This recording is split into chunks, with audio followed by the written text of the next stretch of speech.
На драйве. Звук с-под капота.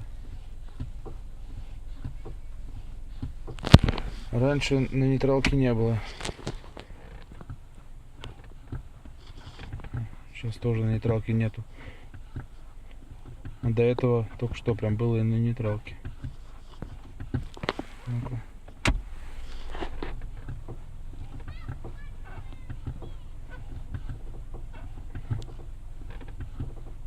Прям резиновый. Вообще на нейтралке до этого не было, но только что один раз был на нейтралке. Сейчас опять. Ну-ка. Вот опять нет. В общем, такая ерунда. На драйв.